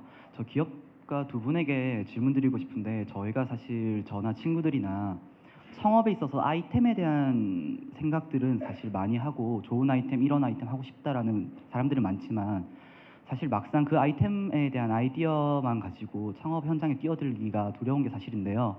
두 분들이 창업을 하셔서 이제 여기까지 일구어냈을 때 만약에 내가 맨 땅에 헤딩하는 것이 아니라 이러이러한 점은 내가 만약에 알고 있었다면 좀 더 수월하게 또는 좀 더 편하게 아니면 좀 더 비전 있게 내가 이 일을 진행할 수 있었을 텐데 라는 점들이 혹시 있으시다면 저희 창업을 꿈꾸는 많은 학생들을 위해서 한마디 해주시기 부탁드립니다.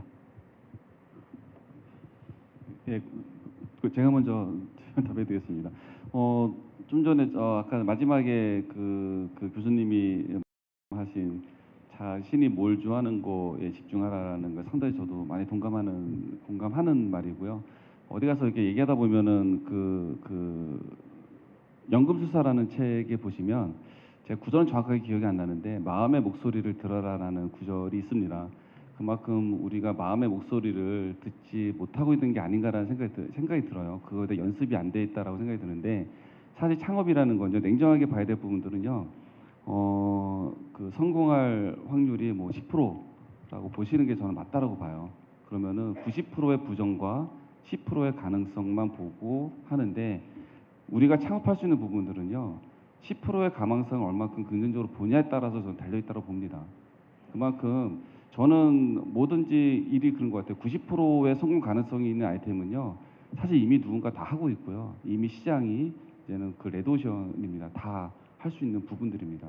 그런데 우리가 도전해서 같이 했다는 부분들은요, 그럼에도 불구하고 해야 되는 부분들, 그럼에도 불구하고라는 부분들은요, 10가지 중에서 9가지가 우리한테 불리한 부분들이고 이제 단점인 부분들이거든요.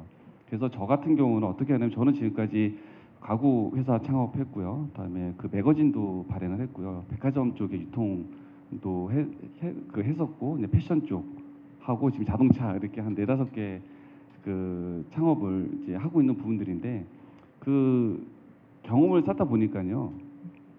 사실상 그 내가 준비해야 될 거, 내가 좀 이런 점들은 좀 미리 내가 감안해야 될 것들을 생각하다 보면요. 거의 그중 한 80-90%는 창업을 못합니다. 물론 냉정하게 판단하신 분들은 그걸 다 꼼꼼히 따져가지고 준비 철저히 해가지고 창업을 하는 분도 계시지만 사실 그거 다 따다 보면요.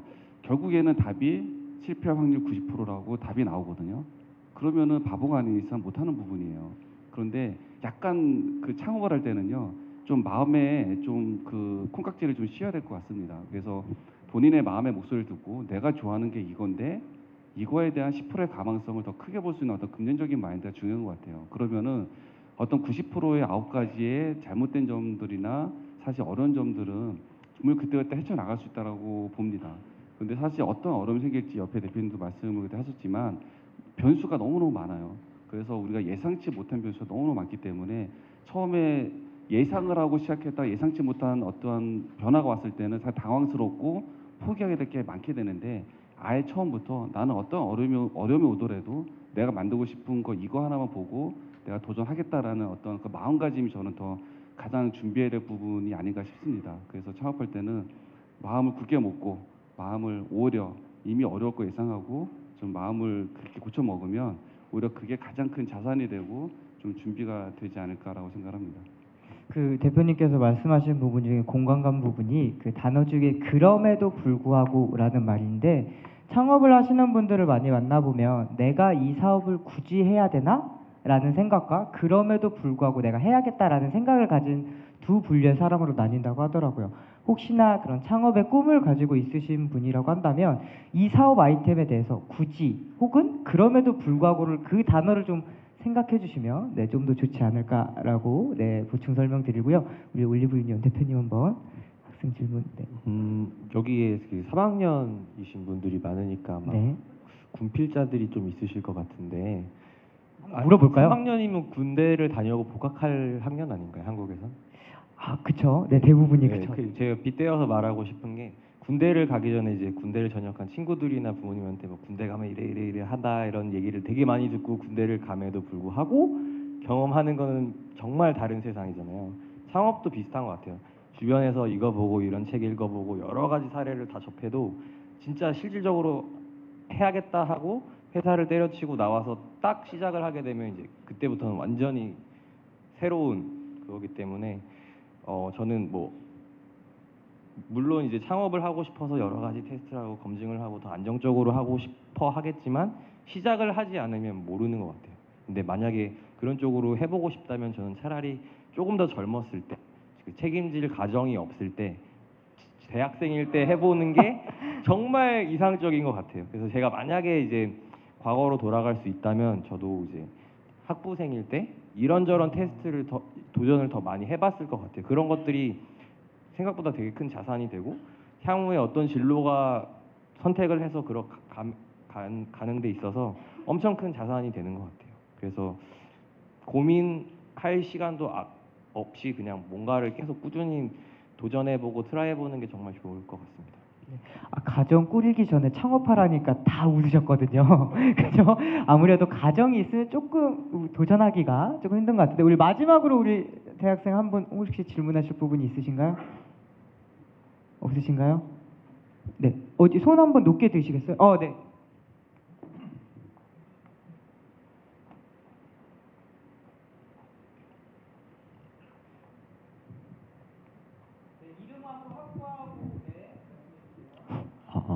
네, 기계공학부 문정원 학생이라고 합니다. 네, 그 올리브 유니언 송명근 대표님께 질문 드리고 싶은 게 있는데요. 그 원래 건축을 공부하시다가 그 미국까지 가셔가지고 석사 과정을 하시다가 이제 다시 한국으로 오셔가지고 이렇게 창업을 하게 됐다고 들었는데 그 미국까지 가셔가지고 석사까지 할 정도면은 그쪽에 굉장히 좀 꿈이 많았다고 그렇게 저는 느껴지는데 그거를 포기하면서까지 이렇게 하시면서 도중에 어떤 생각이 들었고 뭐 고민하셨던 거 그런 거를 좀 듣고 싶습니다. 네. 당시 2000몇 년도에 저로 돌아가서 생각을 해보자면 사실 건축은 또 학부가 5년이에요. 그 5년 하고 저는 바로 대학원을 진학을 해서 나름 이쪽 분야에서 되게 인정받은 콜롬비아 대학교에서 석사 과정을 했는데 그래서 되게 저도 꿈이 정말 많았어요. 정말 많고 교수님처럼 저도 PhD도 생각을 하고 정말 열심히 학구적으로 접근을 하고 있었는데 이거는 단순히 저의 그냥 판단인데 당시 제가 공부할 때 건축 트렌드가 되게 인간의 삶을 개선해 보자를 되게 건축적으로 풀어보자 하는 그런 엄청 큰 트렌드가 있었어요. 지금도 그런 것들이 많이 남아 있는데 단순히 제 옆에 있는 난청이 앓고 계신 분에 대한 그 해결을 제가 해결하지 못하는 저의 모습을 보고 저는 되게 개인적으로 이렇게 공부해서 되게 불특정 다수의 고민을 해결해 주는 게 나한테 의미가 있을까를 되게 개인적으로 느끼고 그럼 일단은 옆에 있는 사람의 문제부터 해결해 보자. 비록 그게 내가 공부해오고 욕심을 갖고 해오던 분야가 아닐지언정 그런 것부터 하나 해보다 보면 언젠가는 원래 하려고 했던 그러한 것들을 할 수 있지 않을까를 생각을 했어요. 어떻게 보면 되게 통상적인 생각 방식은 아닌데 그냥 도전을 해본 거죠. 그리고 네, 우리 그러면 마지막으로 우리 교수님 비롯해서 기업인 두 분한테 학생들한테 이제 마지막으로 하고 싶은 말씀이 있으시다면 전해주고 싶은 말씀, 못다 하신 말씀. 네, 김태수 대표님께서 학생들한테 너무 해주고 싶으신 말씀이 많은 것 같아서 네 먼저 한번 네. 마이크 앞에 있어서 네 오늘 너무 반갑고요. 이렇게 젊은 친구들과 자리 함께하는 걸 되게 영광으로 생각합니다. 그래서 저도 학생 때 많이 생각나는데요. 제가 약간 조금 고집이 좀 셉니다. 그리고 주변에 있는 사람은 이렇게 말 같다는 얘기를 많이 해요. 말 뭐냐면 이렇게 옆에 이렇게 씌우잖아요. 이렇게 잘 달리기 위해서 앞만 볼 수 있게. 제가 사실 남의 말을 잘 듣는 편이 아니에요. 근데 그만큼 저는 어떻게 보면은 좀 제가 좋아하는 거, 내가 원하는 거에 좀 더 집중을 많이 한 타입인 것 같습니다. 그러다 보니까는 좀 외향적으로는 좀 약간 고집이 좀 세고 좀 남의 말 잘 안 듣고 약간 그런 것들이 좀 있는데 그 정도의 차이가 있지만은 근데 너무 이렇게 주변에 얘기를 많이 듣다 보면은 아까도 말씀드린 것처럼 내 목소리를 못 듣는 것 같아요. 그게 어느 정도는 주변의 소리를 들어야겠지만 그 소리 때문에 내가 원하는 소리를 못 듣는 거는 더 큰 문제가 아닌가라는 생각이 듭니다. 그래서 지금 그 옆에 대표님 말씀하신 것처럼 학부 때 결혼하기 전에 모든 거 하는 거 진짜 좋은 것 같습니다. 저도 그래서 젊을 때 창업을 했고 아무런 부담 없이 시작을 했고요. 사실 그때는 이때 아니면 언제 하냐라는 생각이 많았습니다. 근데 뭐 어떤 일을 하던 간에 꼭 창업이 아니더라도 본인이 원하는 게 무엇인지 본인의 마음의 웃음에 조금 더 귀를 기울인다 그러면은 좀 해답은 또 오히려 더 쉽게 나오지 않을까라고 생각을 합니다. 네, 감사합니다. 네.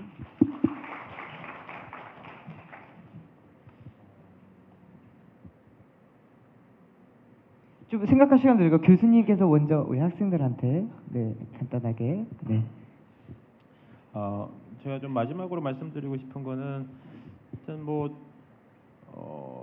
아까 전에 말씀드렸던 거에 좀 연장선상에 있는 얘기일 수도 있는데요. 그러니까 자기가 20년 뒤에 어떤 모습으로 있기를 원하느냐를 한번 꿈꿔보시고 그다음에 그러면 20년 뒤에 이렇게 있고 싶으면 10년 뒤에는 내가 어떻게 있어야 될까? 5년 뒤에는 어떻게 있어야 될까를 역으로 한번 와 보시는 건 되게 좋은 것 같아요.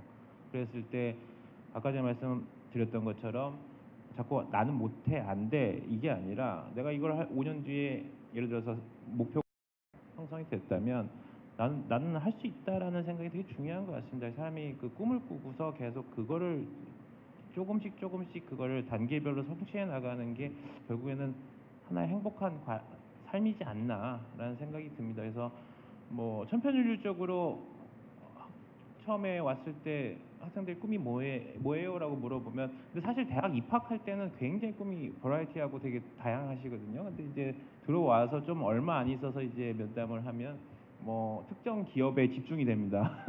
그래서 그런 것보다는 이게 누가 좋다더라는 것보다는 자기 자신이 좋은 걸 찾는 게 되게 그걸 위해서 좀 준비하는 게 되게 중요한 것 같습니다. 그래서 그러한 좀 꿈을 꾸는 그러한 삶이 됐으면 합니다. 예, 감사합니다. 네, 감사합니다. 네, 우리 대표님. 뭐 기계고 자동차다 보니까 말씀해주신 대로 그 특정 기업들이 되게 1순위의 그 취업일 거라고 생각이 되는데 목표를 개인별로 어디다 정하느냐는 진짜 지극히 개인의 몫인데 그 목표에 대해서 개인이 어떻게 어프로치 하는가에 대해서는 되게 방법이 많은 것 같아요. 창업을 하고 싶으면 어떻게 내가 스마트하게 작은 돈을 가지고 이러한 파급력을 낼 수 있게 할 수 있는가, 아니면 A라는 기업에 취직을 하고 싶으면 정말 다른 사람들과 경쟁을 해서 어떻게 내가 정말 거기에 잘 취직을 할 수 있느냐, 그거는 정말 개인적인 것 같고, 그래서 그런 부분을 잘 이제 남은 학기 동안 준비하셔서 하면 좋은 결과가 있지 않을까 생각합니다. 네, 여러분 오늘은 네 박수 한번 네. 네, 여러분 오늘은 촬영 당일 수능 이틀 전입니다. 수험생 여러분 수고 많으셨고요. 이 진로 멘토링 TV를 통해서 대학생들뿐만 아니라 많은 미래의 대학생들에게도 도움이 되었으면 좋겠습니다. 2017년 진로 멘토링 TV 이것으로 마치며 2018년에는 더 좋은 모습으로 찾아뵙도록 하겠습니다. 대학생 청년 여러분의 꿈을 응원하겠습니다. 감사합니다.